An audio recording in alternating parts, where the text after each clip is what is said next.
Doctor صاحب میرا سوال یہ ہے کہ میں اپنے بارے میں بات کر رہا ٹھیک ہے، ہوں، شاید سب کو فائدہ ہو جائے صحیح صحیح صحیح.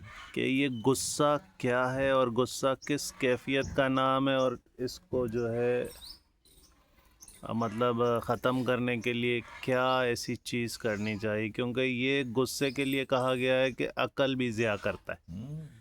تو یہ جو ہے نا تھوڑا سا ہمارے اندر اپنے اندر جو ہے اس چیز کے لیے بڑی پریشانی ہے. دیکھیے دوست، ہم کو سافٹ کارنر نہیں لیتے، مگر اس وقت کی روش نے اندر جو ہلچل مچائی ہے نا، ہمیں حق کی پہچان کی طلب ہے اور حق کا راستہ نہیں مل رہا ہے. تو ہم ریئیکٹ کیسے کر رہے ہیں؟ ہم اسے ریئیکٹ کر رہے ہیں نیگیٹو انداز میں، کیونکہ ہمارے سر پہ کسی کا ہاتھ بھی نہیں ہے، کسی کے ہاتھ پہ ہمارا ہاتھ بھی نہیں ہے. ہم شترے بے مہار ہیں، ہم ایسے اونٹ ہیں جس کی نکیل چھٹی ہوئی ہے. تو پھر یہ ساری تعداد جو ہے وہ اس کیفیت کو جنم دیتے ہیں جو حرام ہے. غصہ حرام ہے، غصہ آگ ہے، یہ سب تو اقوال ہیں نا. یہ اقوال ہمارے پاس ہیں کہ یہ حرام بھی ہے اور یہ آگ بھی ہے، جلا کے راکھ کر دیتی ہے. جس کا مطلب ہے غصے کی جو کیفیت ہے، خوش نصیب ہیں وہ لوگ جو غصے کو ڈیلیٹ کرنے کے لیے ان شخصیات سے ملتے ہیں. تو کیا کرتے ہیں کاملین آئے ہوئے سائل کے غصے کو لے لیتے ہیں اور شفقتیں دے دیتے ہیں. اچھا، ہمیں پہلے پتہ یہ ہو کہ یہ جو حرام ہے ہم نے اپنے ساتھ رکھا ہوا ہے، یہ میں کہاں لیکن صرف یہ الانسان تحت اللسان فرمایا، انسان زبان کے نیچے. ہم جیسے ہی زبان کھولتے ہیں معلوم ہو جاتا ہے کہ ہماری روش کیا ہے. ہم غصے سے بھرے ہوئے ہیں یا شفقتوں سے بھرے ہوئے ہیں. اور غصہ کیونکہ حرام ہے، پازیٹیو انرجیز کو برن کرتا ہے. اب اس کو ہم جدید انداز میں بیان کریں، غصہ آگ ہے. تو ہم کہتے ہیں غصہ آگ کس طرح سے ہے کہ پازیٹیو سوچ، پازیٹیو انرجی، پازیٹیو تمام جو تحریکات ہیں اس کو غصہ کیا کرتا ہے؟ ضائع کر دیتا ہے، جلا دیتا ہے، بھسم کر دیتا ہے. اور اگر یہ مسلسل، تبھی بات ہو رہی تھی اس وقت شعر یاد آیا تھا، تفرقہ اس کی بنیادی وجہ ہے.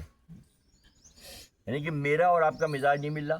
جب مزاج نہیں مل رہا تو میں غصہ ہو رہا ہوں. وہ کیا ہے؟ تفریق ہے. تفرقہ در روح حیوانی بواد.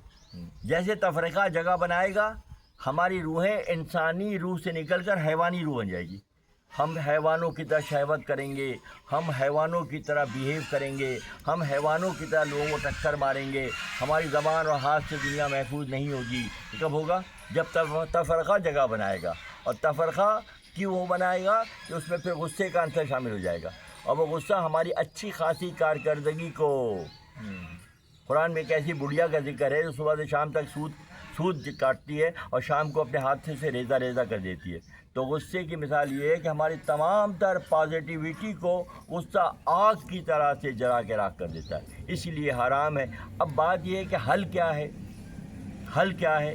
ہمیں معلوم ہے کہ یہ حرام ہے، تو ہم نے ایک قدم غصے پہ اور اگلا قدم عالم لطیف میں رکھنا ہے. نفس کی ہر خواہش، نفس کا ہر تقاضا حرام ہے، کیونکہ وہ کھلا ہوا دشمن ہے. اللہ کی نبی کی حدیث مبارکہ ہے کہ تمہاری دو پسلیوں کے درمیان تمہارا سب سے بڑا دشمن نفس کی شکل میں موجود ہے. اور ہم کس کو آج کل غذا دے رہے ہیں؟ نفس کو غذا دے رہے ہیں. ہر وہ کام جو نفس کو اچھا لگتا ہے وہ ہم کرتے نظر آتے ہیں. ہر وہ کام جو للہیت کے لیے ہوتا ہے ہم اسے بیزاری کا اظہار کرتے ہیں. اس کا مطلب ہے نفس نے پورا معاملہ اپنے سسٹم کو کنٹرول کیا ہوا ہے. تو اس طرح نفس کی پہچان، نفس کے ہر خواہش کو رد کر کے للہی انداز میں سوچنے کا زاویہ جو ہے وہ مومنین کی شان ہے. مومنان شان جب پیدا ہوگی جب ہم نفس کی باتوں سے نکل جائیں گے اور نفس پرستی سے نکل کر خدا پرستی کی راہ پر گامزن ہو جائیں گے. وآخر دعوانا ان الحمدللہ رب العالمین.